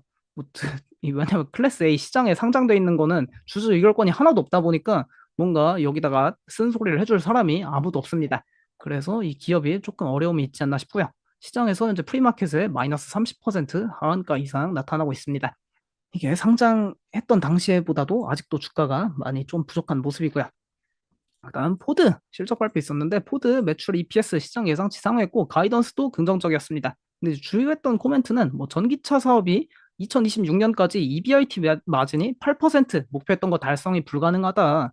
앞으로 수익성이 높은 SUV랑 픽업 트럭 사업에 집중하고 EV 전기차 사업은 재평가할 것이다. 라고 이야기했습니다. 차세대 포드 전기차는 전기차 사업이 수익을 낼 수 있을 때 출시할 것이라고 하면서 거의 뭐 전기차 사업에서 철수하는 듯한 발언을 쏟아냈고요. 그다음 올해 하이브리드 차량이 40% 판매가 증가할 예정이 있다고 합니다. 그다음 뭐 좀 재밌었던 코멘트 중에는 이 특별 배당 0.18달러 예정에 있다라는 발표 나왔었고요. 근데 이 기업의 좀 치명적 문제 중 하나는 이 UAW 문제 때문에 주가 정말 많이 하락했었는데 2028년 4월 되면은 UAW 다시 한번 신규 계약해줘야 합니다. 그러니까 결국 4년 뒤에 또 한번 파업할 가능성이 있어가지고 이것도 문제가 되지 않나 싶습니다. 그러니까 주가 프리마켓에 한 6% 가까이 상승하고 있긴 한데 개인적으로는 그 기회 줄 때 탈출하는 게 답인 기업이 아닌가 싶습니다. 맞습니다. 근데 가이던스가 소폭 아쉬웠는데 얘네가 이제 2024년 가이던스는 약간 아쉬워서 이 주가 좀 혼조세가 나타나고 있습니다. 프리마켓에. 네, 힐튼 같은 호텔 기업은 어떤 지표를 주요하게 봐야 되냐면은 이제 어큐펜시라고 하는 객실 가동률이랑 이 객실당 매출, 레브파라는 지표가 있습니다. 방송이 잘 안 나오나요? 아, 방송이 다시 잘 진행되는 것 같습니다. 그러면 제가 또 빠르게 진행해 보도록 하겠습니다. 이 힐튼 같은 호텔 기업은 이 객실 가동률 오큐펜시랑 이 객실당 매출 레브파라는 지표가 있는데 결국 이제 호텔이 사업이 어떻게 잘 되냐면은 객실 가격을 계속 높이는 이 객실당 매출이 성장하던가 아니면 객실 가동률, 객실 뭐 100개 있으면은 100개 다 차야 사업이 잘 되는 거겠죠. 이런 긍정적 이야기가 있어서 약간 이 기업도 올해 약간 실적이 좀 혼조세긴 했지만 개인적으로는 이 객실 가동률이 개선되고 있다는 게 긍정적이지 않나 싶고요. 힐튼 프리마켓에 주가 혼조세 보여주고 있는데 계속해서 사상 최고가 랠리 이어가고 있습니다. 우버 많은 분들이 이제 투자하고 계셔서 실적 상당히 좋게 나왔는데 주가가 프리마켓에 왜 소폭 하락하냐 의문이 있을 수 있습니다. 일단 매출이랑 EPS 같은 경우에 특히 뭐 시장 예상치보다 막 5배나 상회했는데 이게 알고 보면 이제 지분 투자 얘네가 또 디디랑 뭐 그랩이랑 그런데 지분이 많지 않습니까? 뭐 조비에도 지분 있고 이 지분 투자 재평가에 따른 미실현 이익이 포함되다 보니까 이걸 제외하면은 시장 예상치 수준 나 EPS 기록했고요. 그리고 얘네 총 예약 금액이 시장 예상치 상회했는데 결국 모빌리티랑 배달 사업 모두 성장세를 보여줬습니다. 그리고 다음 분기 가이던스도 총 예약 금액 더 증가할 것이다라는 이야기 있으면서 상당히 긍정적이었는데 근데 가장 이게 조금 개인적으로 아쉬웠던 한 가지 포인트입니다. 우버 지난 그 실적 컨퍼런스 콜에서 이 자사주 매입이랑 배당 지급에 대한 관점을 2월 실적 발표에서 이 우리 CEO가 제공할 것이다라고 CFO가 이야기했습니다. 근데 이번 실적 발표에서 이 자사주 매입이랑 배당 지급에 대한 이야기 하나도 없어가지고 이게 조금 아쉬워서 이거에 실망하는 투자자들이 있지 않나 싶고요. 근데 아마 이거는 이따 곧 바로 진행될 컨퍼런스 콜에서 해당 내용이 이야기할 것 같습니다. 그래서 우버 프리마켓에 소폭 하락하는 모습 나타나고 있습니다. 디즈니는 매출은 시장 예상치에 약간 못 미쳤고 매출도 전년 대비해서 거의 같은 수준이었습니다. 근데 얘네가 이제 작년부터 이 비용 절감을 위해 상당히 사람도 해고하고 비용 절감 위해 온갖 노력을 펼치고 이제 컨텐츠 지출도 좀 줄이고 한다 하면서 비용 절감 효과가 점점 나타나서 EPS는 시장 예상치 상회했습니다. 근데 이제 예전에는 디즈니 플러스 이게 조금 이 기업을 측정할 때 가장 중요한 지표가 된 적이 있었어서 디즈니 플러스 가입자 감소하면은 막 주가 진짜 큰일 나고 그랬었는데 이번에는 디즈니 플러스 가입자가 이번 분기에 60만 명 감소했는데도 크게 문제가 되고 있지 않습니다. 아무래도 이제 더 이상 뭐 디즈니 플러스 가입자 크게 증가하지 않을 거라고 시장에서도 기대하고 있는 게 아닌가 싶고요. 그래서 디즈니 플러스 가입자 이번 분기에 이제 1억 4,960만 명 전 세계에서 기록했다고 합니다. 시장 예상치는 1억 5천만 수준이었는데 이거보다 못 미쳤고 근데 결국 이번에 좀 좋았던 소식이 다음 올해 EPS 가이던스를 상당히 긍정적으로 내놨습니다. 이게 결국에 얘네가 비용 절감을 올해 75억 달러 할 예정이라고 지난해부터 발표하고 이게 현재 순항하고 있다 해가지고 이 비용 절감 효과가 본격적으로 나타나는 게 아닌가 싶고 그리고 오늘 실적 발표에서 또 30억 달러 규모의 자사주 매입도 발표했습니다.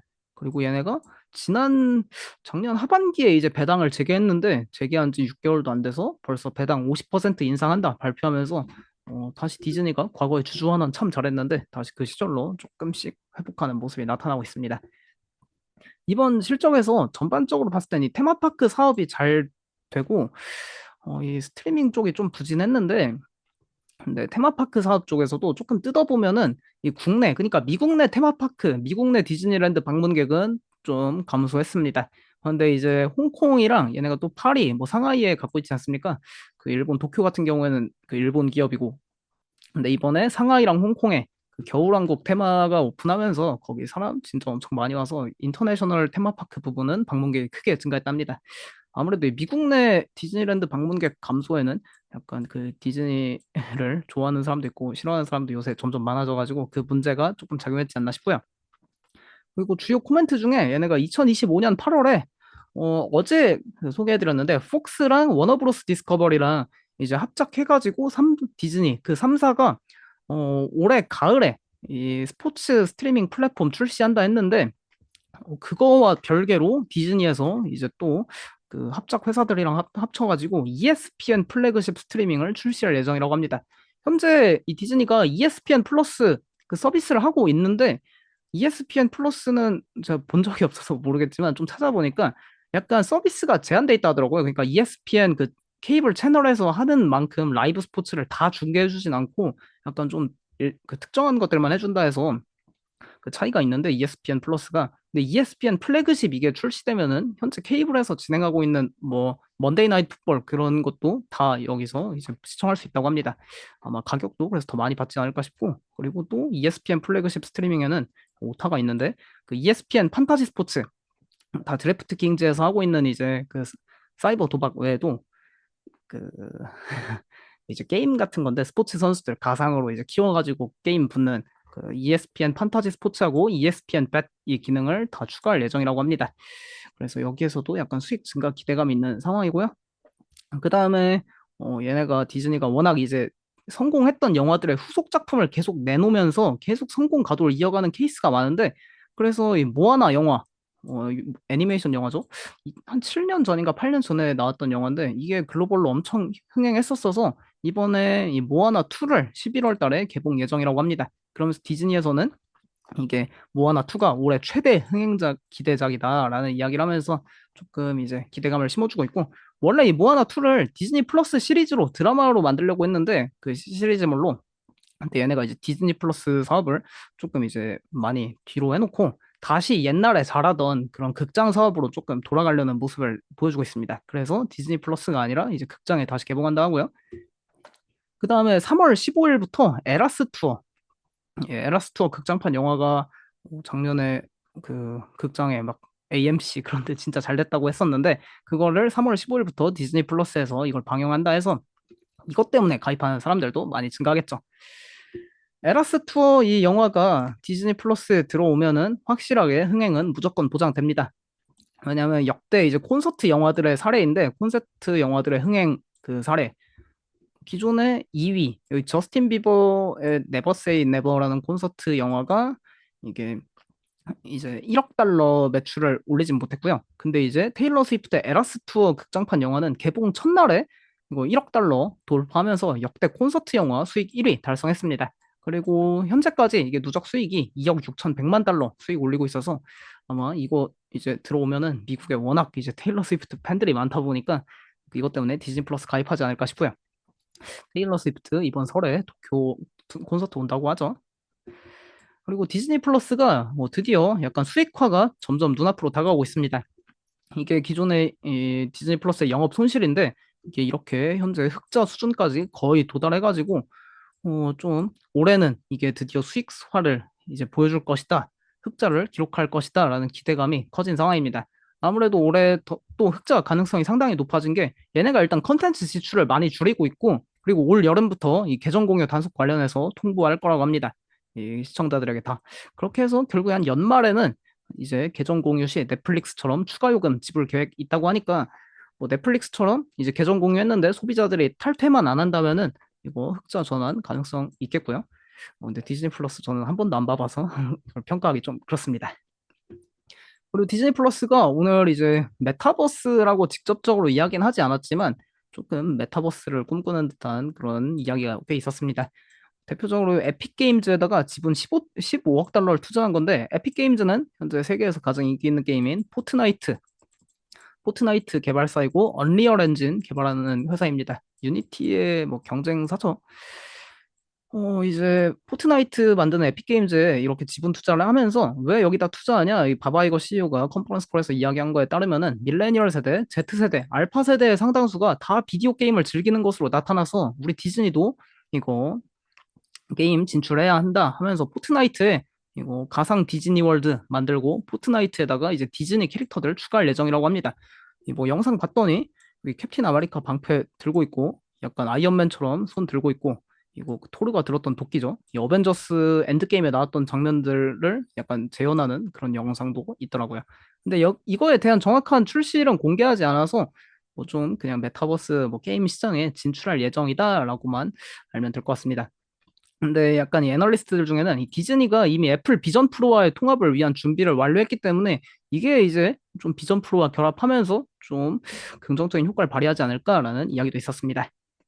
그래서 월트 디즈니 오늘 프리마켓에 한 7에서 8% 가까이 상승하는 모습 나타나고 있습니다. 월트 디즈니 월봉으로 봤을 때는 여전히 10년 전 주가 수준인데 턴어라운드 전략이 조금씩 드러나고 있기는 합니다. 그래서 골드만삭스에서 오늘 투자 의견 매수 제시하면서 목표 주가는 희한하게 하향 조정했네요. 125달러에서 120달러로 하향 조정했습니다. 디즈니가 경영진의 긴 할례를 목록에서 진전을 보이고 있다. 가장 주목할 부분은 회사의 비용 절감 계획에 대한 것이다. 라면서 이 디즈니의 비용 절감을 칭찬하는 모습이었습니다. 그래서 디즈니 팔지 말까요? 라는 이야기가 많았는데 디즈니 제가 과감하게 작두를 타보면은 일단은 턴어라운드 스토리를 조금 기대해보는 게 맞지 않나 싶습니다. 근데 이 바바이거 CEO가 아마 2025년 말인가 그때까지 한다 해가지고 이분 뒤에 오는 CEO의 그 역량에 따라 조금 기업이 앞으로 더 중요하지 않을까 싶네요. 일단 이분이 그 지난번에 있던 밥차팩이 조금 싸질러 놓은 그거를 다 치우고 바바이거 CEO가 퇴임한다 했는데 과연 새로 오는 CEO 역량에 따라 이 기업을 더 장기적으로 가져가야 할지 그거는 그때 평가 가능하지 않을까 싶습니다. 그다음 ARM 홀딩스. ARM 홀딩스 오늘 이거 실적이 진짜 좋았는데 이것 때문에도 엔비디아가 정말 실적 기대감이 더 커지고 있는 상황이 아닌가 싶습니다. 여기 ARM 보면은 매출, EPS 다 시장 예상치 대폭 상회했고 가이던스도 시장 예상치를 대폭 상회했습니다. 다음 분기 가이던스 그리고 올해 전반적인 연간 매출 가이던스까지 다 시장 예상치를 상회했는데 결국 ARM이란 기업은 이제 반도체 라이선스랑 로열티 사업자이기 때문에 그러니까 모든 반도체 기업들이 이제 ARM 설계도를 이제 깔고 거기다 이제 제품을 만들죠. 그러다 보니까 얘네는 이제 ARM 기반의 이 칩 출하량이 증가할수록 매출을 이제 발생시키는 구조인데 이 칩 출하량이 이전 분기에 71억 개 기록했는데 이번 분기에 77억 개 기록하면서 칩 출하량이 사상 최고 수준까지 다시 회복하는 모습 나타나고 있습니다. 이 기세면 다음 분기에 칩 출하량 사상 최고치 경신하지 않을까 싶은데 얘네 코멘트 중에 상당히 흥미로웠던 게 이 ARM IPO 할 때만 해도 이 ARM이란 기업이 약간 스마트폰 그 칩에 너무 의존해 있고 뭐 중국 매출도 높고 그래서 좀 안 좋지 않냐 그런 이야기가 많았는데 오늘 코멘트 중에 이 칩 디자인이 고도화될수록 더 높은 로열티를 부과하고 있다라는 코멘트가 있었습니다. 그러니까 AI 칩들 점점 이 칩 디자인 뭐 공정도 고도화되고 그러는데 이 로열티가 계속 올라간다고 하더라고요. 그리고 컨퍼런스 콜에서 이제 신규 라이선스 계약의 상당 부분이 다 AI 관련한 것이다. 그리고 데이터 센터에서 점점 더 많은 AI 수요가 발생 중이다. 이런 코멘트가 있어서 엔비디아도 현재 엔비디아 H백 만들 때 그 구글에 엔비디아 H백 검색해보거나 그 초록창에 검색해보면 다 나옵니다. 거기 엔비디아 공식 홈페이지 들어가면은 엔비디아 그레이스 오퍼 H100 GPU ARM이라고 적혀 있죠. 그래서 그 엔비디아 칩도 많이 출하했으니까 ARM 실적도 좋았지 않을까 그런 기대감이 있고 그리고 ARM이 또 앞으로 미래에 왜 더 잘 될 수 있냐 이런 이야기를 했는데 일반 인공지능에 대해 생각해 보면은 AI는 앞으로 더 많은 컴퓨팅의 필요성을 불러일으킬 것이다 라는 평가 있습니다. 그러니까 생성형 AI만 해도 현재 이렇게 AI 수요가 엄청난데 앞으로 일반 인공지능을 개발하고 그러기 위해서는 그걸 가동하기 위해서는 더 많은 이 칩들이 필요해서 자기들이 잘 나갈 수 있다 그런 걸 어필했습니다. 그리고 이 CEO가 직접 컨퍼런스 콜 마지막에 이야기한 건데 그 종료하는 말로 앞으로의 성장의 기대가 크며 우리는 이제 시작에 불과하다라는 평가를 내렸습니다. ARM 조금 좋아 보이네요. 저는 없지만 조금 갖고 싶어졌습니다. 이렇게 CEO들이 말을 잘하더라고요. ARM 홀딩스 상장하고 조금 곡소리 났던 시절도 있는데 어느덧 그막 50달러였던 시절이 있었는데 100달러까지 현재 프리마켓에 25%그 정도 올라가고 있습니다. 그리고 지금 가장 좋아하시는 분은 오늘 소프트뱅크 그 일본에서 주가도 한 10% 올랐던데 소프트뱅크의 이손 마사요시 회장께서 가장 좋아하고 있습니다. 언제 이분이 엑시타냐 그게 조금 중요하겠죠 주가에는. ARM 홀딩스 오늘 뱅크 오브 아메리카에서 투자 의견 매수 제시하고 목표 주가 110달러 상향 조정했습니다. 라이선스 계약, 중국 매출 비중, 주가 변동성, 상장 이유, 락업 해제 같은 문제 덩어리들을 예고했지만 투자자들은 그런 좀 이제 비관의 목소리를 다 접고 이 높은 마진으로 연간 30% 이상의 로열티 매출을 가속화하는 큰 그림을 놓치고 있다라고 평가를 했습니다. 그러니까 ARM 같은 경우에는 다 라이선스랑 로열티 사업자다 보니까 얘네 마진율이 말도 안 됩니다. 매출 총이익률이 90%가 넘는 기업인데 결국에는 이 마진이 너무 높다 보니까 상당히 기업을 좋게 평가하는 게 맞겠죠. 그다음 모노리식 파워 시스템즈 여기는 이제 어, 그 반도체죠. 반도체랑 이제 전력 제품들의 그 전력을 구동할 수 있게 해주는 IC 칩, 뭐 컨버터, DC, AC 직류, 교류, 컨버터 만드는 기업인데 거기에 사용되는 칩 만드는 기업인데 얘네도 실적이 상당히 좋았습니다. 매출이랑 EPS 시장 예상치 다 상회했고 가이던스도 시장 예상치 상회하는 비트앤라이즈 실적 발표했습니다. 얘네가 원래 가장 그 이제 컸던 사업부가 그 스토리지 부분, 약간 메모리 그 부분에 전력 그 공급하는 칩만 그 납품하던 그 부분이 가장 컸던 사업부였는데 이번 분기에 엔터프라이즈 데이터 매출이 가장 큰 매출 사업부가 됐습니다. 그러니까 엔터프라이즈 데이터가 뭐냐면은 결국 엔비디아 사용되는 데이터 센터 그 사업부인데 여기 매출이 1년 만에 약 2배 성장했고 직전 분기 대비해서도 30% 성장했습니다. 이게 그 모노리식 파워 시스템즈의 엔터프라이즈 데이터 결국 데이터 센터 매출인데 이렇게 급성장하는 모습 지금 나타나고 있고요. 이걸로 봐서도 엔비디아 실적 기대감이 커지고 있습니다. 왜냐면은 이 모노리식 파워 시스템즈의 그 MPS라는 파워 칩이 그 엔비디아 H100에 한 30개 정도 꽂히거든요. 근데 이렇게 데이터 센터 사업은 잘 됐지만 자동차, 통신, 산업 분야 반도체는 약세를 보이고 있다라는 이야기가 있었어서 결국 반도체 기업들 중에도 이 데이터 센터 사업하는 그런 기업들만 잘 나가지 않나 싶습니다. 그리고 얘네가 약간 반도체 그 전력 관련한 사업을 하다 보니까 이 AI를 위한 통합 전력 관리 솔루션 수요가 현재 가속화되고 있는 걸 목격하고 있고, 그리고 과거에는 그 AI 이 데이터 센터 자체가 전력 밀도가 높지 않아서 이게 이 전력을 제어하는 거에 대한 관심이 높지 않았지만, 이제 AI용 신제품이 출시될 때마다 전력 요구 사항이 증가하고 있어서 우리 기업이 이제 필수적으로 사용될 수밖에 없다, 그런 걸 어필했습니다. 배당금 25% 인상했어요. 그러니까 얘네가 보면 원래 이렇게 여기 좌측 아래 잘 안 보이는데 이 CPU 기판 여기에 있는 그 기판의 그 칩들이 다 다르지 않습니까? 전력 요구 사항이. 그래서 그거를 이제 다 해주는 그걸 만들었는데, 이제 GPU AI 서버로 진출하고 AI 렉 뭐 데이터 센터로 이제 점점 사업을 넓히고 있는 모습입니다. 그러니까 이제 모놀리식 파워 시스템즈의 그 비즈니스 모델은 쉽게 말해서 그 제품별로, 그러니까 반도체 기판이 있으면 거기 수많은 칩들이 다 이제 원하는 전압이 다르다 보니까 그거에 이 전압을 다 맞춰줄 수 있는 뭐 직류 교류 그 컨버터들 생산하고 있는 기업이고요. 그리고 결정적으로 이 H100의 모놀리식 파워 시스템즈의 MPS 파워 스테이지 IC라는 이 칩이 약 30개 정도 탑재되고 있습니다. 여기 보면 이 조만한 것들이 있는데 이게 다 모놀리식 파워 시스템즈의 칩들입니다. 그리고 얘네가 이제 데이터 센터 렉도 이게 점점 전력 관리에 대한 수요가 커지다 보니까 이 데이터 센터 렉이 증가하면 증가할수록 이게 또 DC, AC, 교류, 직류, 컨버터 수요가 계속 증가하고 있다. 그러니 우리 기업 잘 될 수 있다. 이런 것도 어필했습니다. 이런 거 보면은 엔비디아가 결국 잘 될 수 있지 않나 싶고요. 모놀리식 파워 시스템즈 그 오늘 프리마켓에서 7% 가까이 상승하고 있는 모습입니다. 그다음 어제 실적 발표한 기업 중에 가장 흥미로웠던 기업인데 컴플런트가 실적 발표 상당히 좋게 했습니다. 이 기업은 안동 이사님께서 몇 번 소개해 주신 적 있고, 최근에 저희 네이버 프리미엄 컨텐츠에서 한번 안동 이사님께서 다룬 적이 있는 기업인데, 매출 EPS 시장 예상치 다 상회했고 가이던스도 시장 예상치 상회하는 비트앤라이즈 실적 보여줬습니다. 그리고 얘네가 가이던스도 시장 예상치보다 훨씬 긍정적으로 내놨는데 이 가이던스도 상당히 보수적인 거라고 표출했습니다. 그러니까 하반기 성장이 가속화될 수 있지만 이 하반기 성장을 가속화한 것을 가정하지 않은 수치다.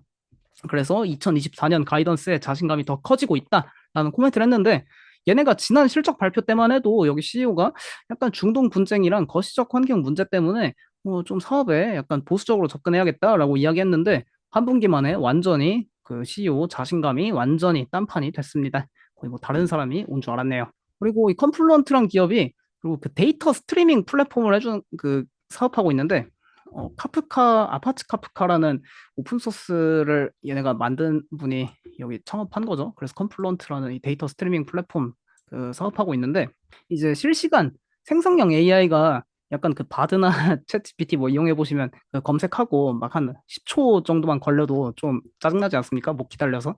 그래서 결국 이 실시간으로 생성형 AI를 가동하는 게 중요한데, 여기서 이제 필수적인 데이터 스트리밍 플랫폼 수요가 앞으로 증가할 것이다라는 이야기가 있었고, 이 코멘트가 상당히 유효했습니다. 저번에 아마존, 뭐 마이크로소프트, 알파벳 그런 기업들에서 다 나왔던 이야기인데, 기업들의 클라우드 최적화가 이 정상화되는 초기 단계에 있다라는 코멘트가 있었습니다. 그러니까 클라우드 최적화가 결국에는 약간 지난해처럼 조금 뭔가 기업이 비용을 통제하고 그럴 때 우리 좀 어떤 클라우드 이제 그만 쓸까, 뭐 이제 이것만 좀 잘 쓰자 그런 거 하면서 이제 필요한 것들만 다 갖고 오고 그런 과정인데, 이제 클라우드 최적화가 끝나가면서 이런 컨플루언트 같은 플랫폼에 대한 투자가 증가하고 있다 하네요. 그리고 또 4분기에 오픈 AI와 계약 체결을 하면서 계약 체결을 했다고 발표했습니다.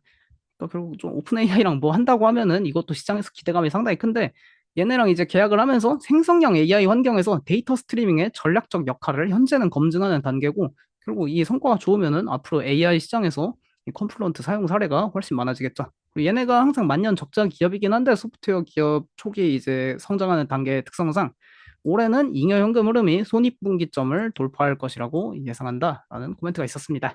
컴플루언트 결국 이 사업 모델 쉽게 한번 쉽게 설명이 될 수 있을지 모르겠지만, 이 기업의 데이터가 이렇게 다 분산돼 있지 않습니까? 보면 이렇게 띄엄띄엄띄엄 뭐 데이터베이스 따로 있고 어플리케이션 따로 있고, 데이터가 이제 이게 막 이렇게 다 난잡하게 나뉘어 있으면은 이거를 이제 처리하고 하는데 속도가 좀 오래 걸립니다. 근데 이거를 뭐 아파치 카프카라는 오픈 소스를 사용해도 되지만 이 컨플루언트라는 이 데이터 스트리밍 플랫폼을 이용하면은 이걸 중추 신경계 마냥 한 번에 다 이제 연결해가지고 이 데이터 스트리밍이 중앙 통제식으로 순식간에 다 실시간으로 처리된다고 하네요.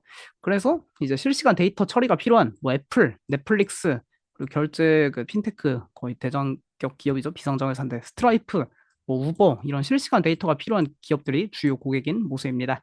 그리고 결국 컨플루언트 같은 기업이 이 빅데이터의 5V라고 해야 될까요? 5V라 해야 될까요? 이 빅데이터의 다섯 가지 특징. 여기서 이제 얘네가 이제 볼륨, 양, 벨로시티, 속도, 버라이어리티, 다양성, 뭐 밸류, 가치, 베라시티, 정확도 이렇게 빅데이터의 다섯 가지 특성이 있는데 이 중에 벨로시티, 이 속도를 극대화하는데 반드시 필요한 게 이 데이터 스트리밍 플랫폼이라 이런 컨플루언트 같은 기업도 이렇게 데이터가 점점 중요해지고 또 생성형 AI 시대에 점점 각광받지 않나 싶고요.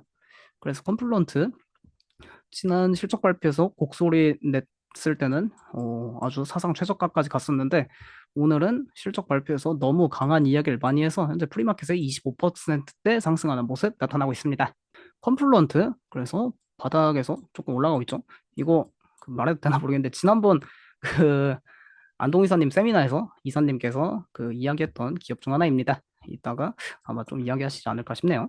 그다음 오늘 이제 맥캐스톤 여기 이제 의약품 유통 업체인데 실적이 비트 앤 라이즈 실적 보여줬는데 프리마켓에서는 약간 소폭 하락하는 모습입니다. 아무래도 주가 너무 많이 그동안 달려와서 그러지 않을까 싶은 생각인데 얘네 이런 코멘트 있었습니다. GLP-1 의약품 판매량 증가로 인해 우리 실적 성장이 나타나고 있다. 그러니까 결국 GLP-1 생산하면은 다 맥케손이랑 센코라 같은 기업에 갖다 주고 얘네가 유통을 해주는 거죠. 근데 약간 일라이릴리랑 노보노디스크가 진짜 완전 갑인가 봅니다. 이 맥케손이랑 계약할 때 이 완전 마진을 그냥 완전 박하게 해줘가지고 이 GLP-1 의약품은 유통을 해도 우리 맥케손은 좀 마진이 낮아서 버는 돈이 적다. 그런 이야기가 있었네요. 약간 굳이 이제 주가 하락에 좀 안 좋은 점이라 하기도 뭐하지만 라이트 에이드라고 뭐 작년에 파산하고 올해 완전히 파산 그 처리된 걸로 아는데 이 미국의 그 CVS 헬스 같은 약간 약국 체인이죠. 라이트 에이드가 파산하면서 조금 우리 사업에 잉여 현금 흐름이 좀 타격이 있다라는 코멘트 있었습니다. 아무래도 얘네 사업이 파산하고 좀 어렵다 보니까 결국 맥케손에서 이런 약국에다 의약품 유통해주는 건데 좀 차질이 생겼지 않나 싶고요. 프리마켓에서 한 2에서 3%대 하락하는 것 같았는데 아무래도 주가가 계속 올라와서 그런 게 차익 매물이 아닐까 싶네요. 실적은 좋았던 것 같습니다. 주봉으로 봐도 정말 거침없이 달려왔죠. 그에 따른 그냥 조금 차익 매물이지 실적 진짜 좋은 기업이네요. 그 다음에 이거 좀 페니스탁이라 해야 될까요? 시가총액이 1빌리언 달러밖에 안 되는데 근데 어제 실적 발표하고 사상 최고가 자꾸 가길래 한번 준비했습니다. 그리고 저번에 저희 댓글에 테슬라 뭐 이야기하던 영상 댓글에 이 스쿨버스가 매연이 많아서 스쿨버스를 전기차로 바꾸면은 사업 대박 날 텐데 뭐 그런 댓글 다셨던 분이 계셨었더라고요. 그래서 그때 스쿨버스 관련한 거 좀 찾아봤었는데 이 블루버드란 기업이 미국의 스쿨버스 생산 그한 1위, 2위 경쟁하는 기업이라고 합니다.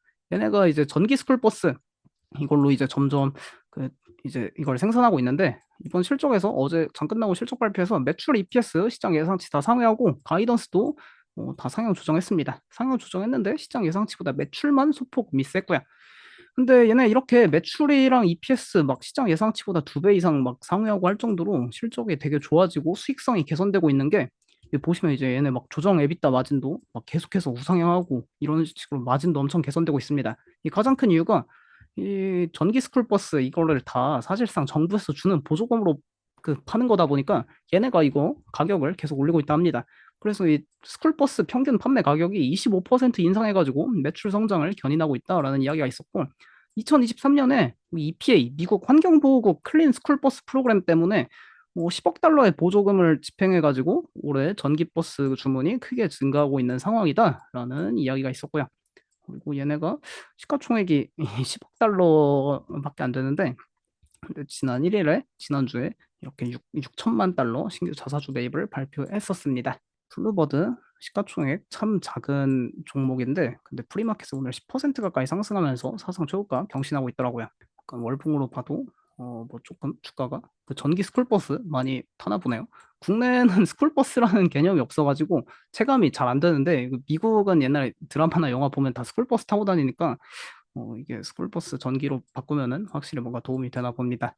그다음 허쉬 실적이 프리마켓 한 3에서 4% 하락하는 것 같았는데 실적이 이게 조금 뭐 얘네가 이제 좋은 말은 많이 했지만 결국에 봤을 때 그냥 이게 뭐 매출 EPS 이런 거보다 그냥 이 소비재 기업은 가격을 올렸을 때 판매량이 증가하냐 아니면 가격을 올렸을 때 판매량이 감소하냐 이게 포인트입니다. 근데 최근에 필수 소비재 기업들이 이제 인플레이션이 좀 완화되고 하면서 가격을 이제 덜 올리는 추세인데 얘네는 올해도 가격을 이번 분기에도 6.5% 전년 동기 대비해서 인상하면서 이 가격 인상을 계속 가파르게 진행하고 있습니다. 근데 결국 가격 인상 자꾸 하다 보니까 탈이 났죠. 판매량이 6.6% 감소했습니다. 최근 한 3년 내그 판매량 가장 큰 폭의 감소인데 결국에 이러면서 매출이 시장 예상치 미치지 못했고 마진도 조금 전년 대비해서 계속 하락하고 있습니다. 마진 하락의 가장 큰 이유는 현재 코코아 가격이 사상 최고치 오늘도 경신했더라고요. 얘네 코코아 가격 자꾸 오르면서 좀 문제가 심각한 모습이고 2024년 가이던스를 제시했는데 가격 상승에 힘입어서 2에서 3% 매출 성장이 예상된다. 라는 코멘트가 있었습니다. 작년 2023년에 7.2% 매출 성장했는데 올해 이제 2에서 3% 매출 성장이니까 매출 성장률이 상당히 저조해지는 모습이고 올해 그리고 EPS 성장이 0% 예상한다라고 하니까 만약에 EPS와 주가가 궤를 같이 한다 가정하면은 올해 주가도 상승하기 조금 어렵지 않을까. 이번 실적만 봤을 땐 그런 게 있고 이런 코멘트 있었습니다. 역사적인 코코아 가격이 올해 우리의 수익 성장을 제한할 것으로 예상한다. 하지만 강력한 마케팅, 혁신, 브랜드 투자가 앞으로 매출 성장을 견인할 것이다. 라고 하면서 희망을 전했는데 결국 그 희망이 이 리세스 카라멜 픽업이라고 이거 지난 11월에 출시한 신제품인데 이거를 이번 일요일 날 슈퍼볼에서 광고할 거라고 합니다. 그래서 이 얼마나 이 광고가 잘 될까 해서 구글에 쳤더니 이거 광고 벌써 30초짜리 올라와 있더라고요. 그래서 봤는데 제가 그 미국 감성 광고를 좀 이해하지 못하는 것 같습니다. 광고 왜 이렇게 만들었나 좀 이해 안 갈 정도로 기괴했는데 약간 그 미국 감성을 제가 이해하지 못하는 것 같지만 어쨌든 이게 슈퍼볼에서 효과 있으면은 뭐 잘 될 수 있겠지만 좀 모르겠습니다. 그리고 오늘 배당금 15% 인상했다는 소식은 그래도 긍정적이었고요. 혹시 이게 코코아 선물 가격이 오늘 봤더니 결국에는 사상 최고가 돌파했습니다. 이 사상 최고가 돌파 이전 한 3,000달러 수준일 때 여러 번 소개해드렸는데 그 이후로 계속 상승하더니 사상 최고가 계속 찍고 있더라고요. 이 지구 온난화가 진짜 문제입니다. 좀 코코아 재배하는 게 힘들죠. 그리고 아프리카 지역의 그 가나, 코트디부아르 그 주변 국가들 쿠데타 너무 심하다 보니까 그것도 문제가 되고 있고요. 훨씬 프리마켓에 3에서 4% 하락하는 모습 나타나고 있습니다. 근데 또 혹시 모르죠. 뭐 그때 스타벅스처럼 막 주가 당일에 오르고 그럴지도. 그러면 저는 다음 주 화요일 날 뵙겠습니다. 다들 명절 잘 보내세요. 감사합니다.